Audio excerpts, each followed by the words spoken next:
Hola, salam Just Talk. Banyak sekali pertandingan di hari Sabtu dan Minggu dini hari. Hari Minggu dan Senin dini hari. Terutama yang seru ya MU sama Newcastle ya. Seru di atas kertas.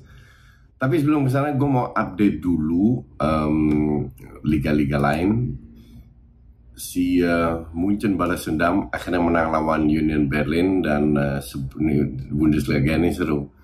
Sebelumnya ada 3 klub poinnya sama karena Union Berlin, Dortmund sama Munchen. Sekarang Munchen sama Dortmund yang sama poinnya. Jadi ini akan jadi ending yang seru di Bundesliga. Serie A, Napoli kemarin menang, Inter kalah tadi ya. Napoli 2 hari yang lalu menang, Inter kemarin kalah, dan Milan menang.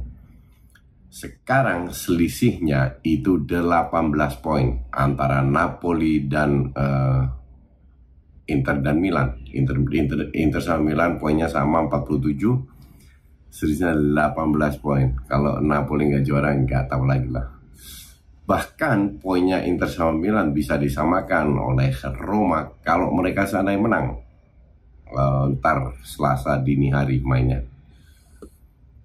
Itu di Prancis, PSG menang lawan nomor 2 tanpa Neymar. Mbappe ya 2 kali Mbappe sama Messi ya. Mbappe Messi aja tuh, nggak seru sama sekali. Terus Inggris, sebelum Manchester sama Newcastle main, ada liga apa ya namanya? Liga abal-abal. Ada klub abal-abal. 2 klub yang terseok-seok yaitu Spurs sama Chelsea. Chelsea, ya gue nggak tahu harus ngomong apa lagi dengan Chelsea ini. Kayaknya apa yang mereka lakukan itu salah aja. Line up-nya kali ini karena tiap minggu itu berubah terus.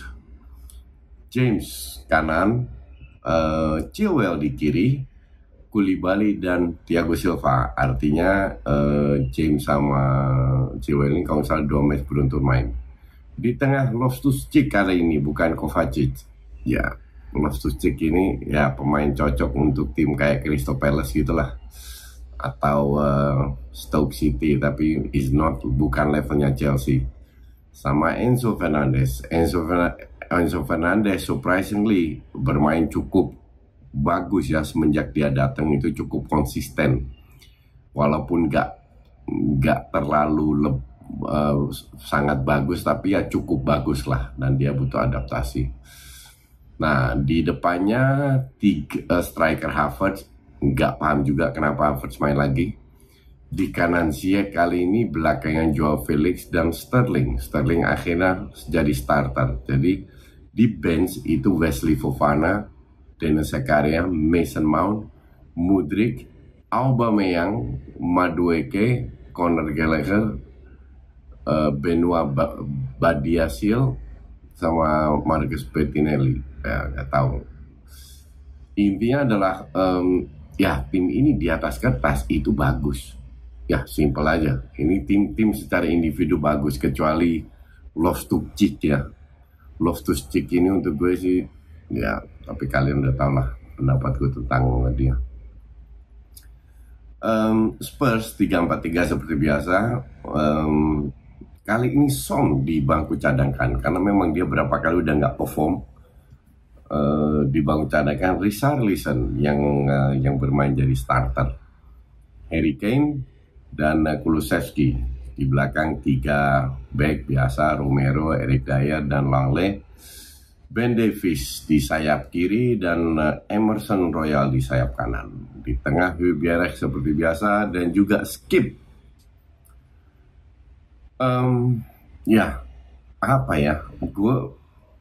Gue tidak melihat perubahan di Chelsea di luar mereka kalah dan layak kalah.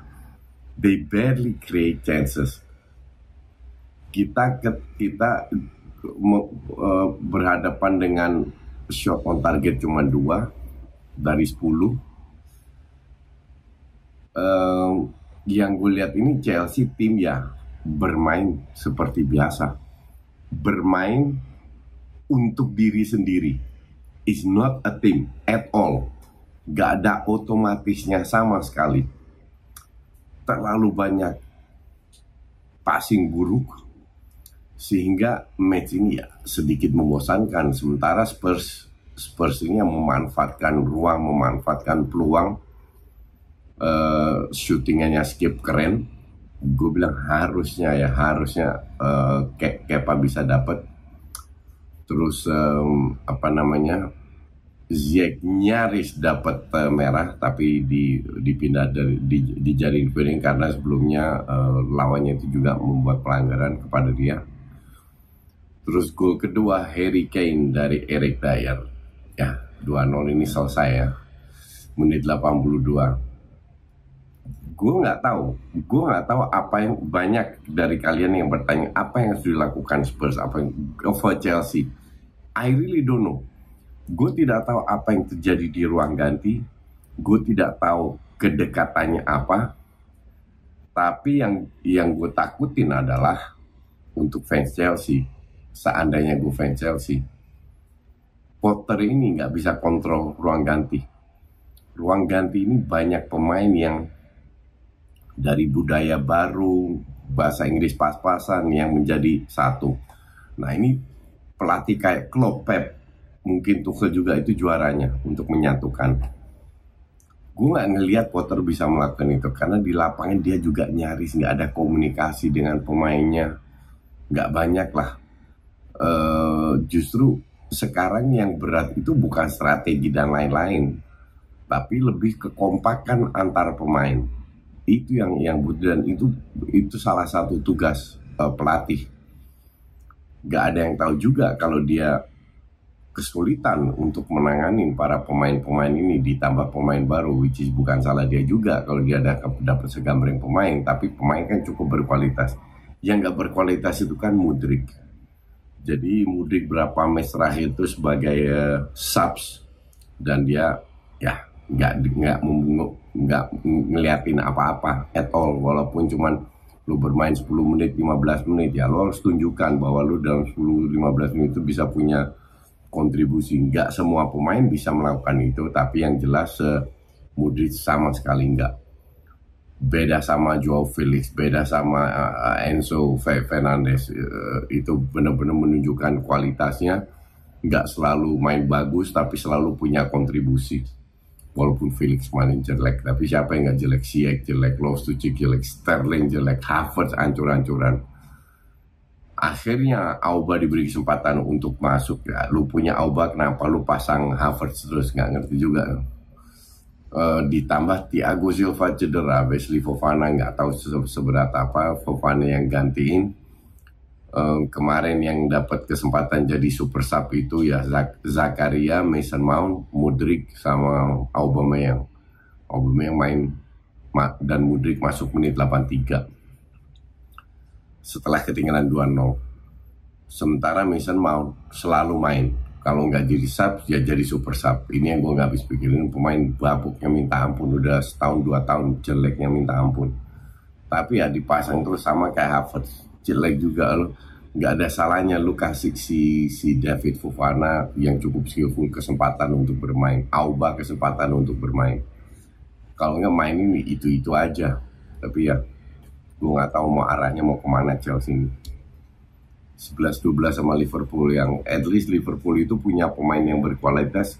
Yang bedanya sama Liverpool kan mereka out of form aja dan benchnya jelek sekali.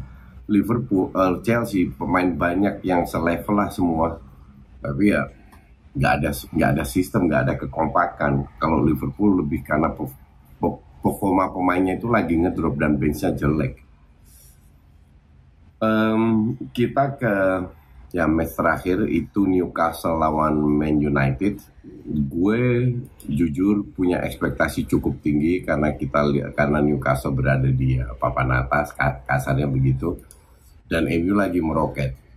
Line up-nya MU tidak berubah. Anthony kanan, Rashford kiri, Weghorst striker, Bruno di belakangnya, Fred kembali diplot sama Casemiro, Shaw, dan kali ini bukan AWB tapi Dalot. Varane Martinez. Sementara Castle bermain dengan Almiron Wilson, Maximin di depan, Joelinton Guimaraes dan Longstaff. Guimaraes akhirnya balik lagi. Trippier, Fabian Schär, and Sven Botman dan Burn. Dan ya Burn ini tinggi banget by the way buat seorang back kiri. Tapi yang gue harapkan adalah di babak pertama itu MU lebih mengontrol pertandingan. Kita tahu Newcastle main lebih pragmatis, kecuali kalau MU mundur ke babak sendiri baru mereka bisa bermain. Kalau enggak, crossing, very direct football. Untuk gue sih sangat oportunis ya. Nah sayangnya terutama di babak kedua MU ketarik dengan permainan itu. Babak pertama masih oke lah. Babak pertama MU bisa memberi bisa mengontrol pertandingan, tapi nggak mendominasi permainan, sama sekali nggak.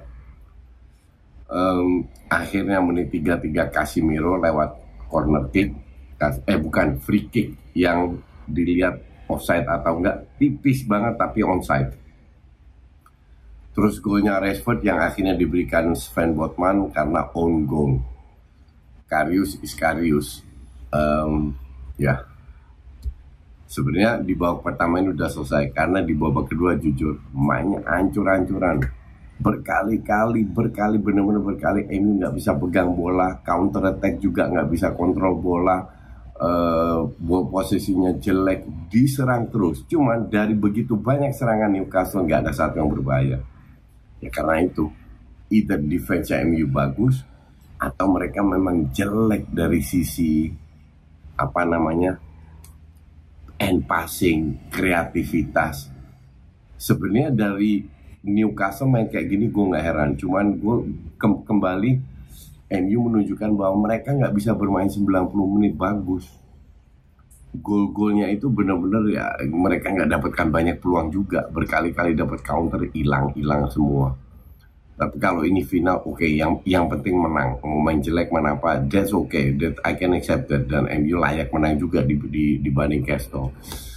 Tapi intinya adalah setengah peluang, shooting nggak jelas semua. Atau kalau 2 kali shooting ke arah Anthony sama Bruno, kalau nggak itu ke arah kiper, Bruno sempet egois, nggak kelihatan juga Bruno. Rashford juga nggak kelihatan. Dan kelihatan sekali di babak kedua itu stamina yang menurun banget. Feeling gue mereka udah kecapean, karena si Ten Hag kan praktis mainin itu aja dan main 2 kali seminggu terus. Dan kemarin terutama babak kedua kelihatan stamina-nya itu bener-bener drop, nggak ada yang salah. Inilah kalau lu sekali-sekali main 2 pertandingan seminggu sih oke, nggak ada masalah. Tapi berkali-kali kena konsekuensinya. But setelah 6 tahun mereka dapat trofi lagi, which is good, meningkatkan percaya diri. Tapi kelihatan ya betapa hausnya ke trofi fans MU. Gila, sosmed gue itu berkeliaran, semua fans MU seolah-olah mereka menang Piala Dunia antar planet gitu. Padahal ini cuma Piala Ciki. Tapi di sinilah kelihatan bahwa yang bikin fans MU happy, feeling gue itu bukan hanya Piala Ciki, tapi prospeknya ke depan, which is good. Karena gue udah berkali-kali bilang Ten Hag is the right person dan butuh 6 bulan dan terbukti. Cuman kita nggak ngeliat ke depannya. Ya ini sekali lagi dalam proses. Kali ini Newcastle nggak bisa memanfaatkan kekurangannya MU, terutama di lini tengah. Casemiro sama Fred sering kali meninggalkan ruangnya. Tapi karena murni kualitasnya Newcastle yang bapuk gitu. But that's okay, MU layak menang, dapat trofi pertama. They will get more trophy, tapi bentuknya apa gue nggak tahu. Semoga bukan EPL tahun ini, karena semoga itu untuk Arsenal. Oke, itu aja. Dan minggu ini nanti ada live commentary. Kamis dini hari 2 Liga, 2 Premier League, Arsenal Everton sama Wolves Liverpool. Karena selisihnya 15 menit, gue nonton dua-duanya lah. Terus Jumat dini hari itu jam 3 Barca lawan Madrid untuk Copa del Rey. Itu selalu seru, gue sarankan untuk non-fans keduanya tetap nonton bareng gue. Oke, itu aja dulu. Thanks for watching.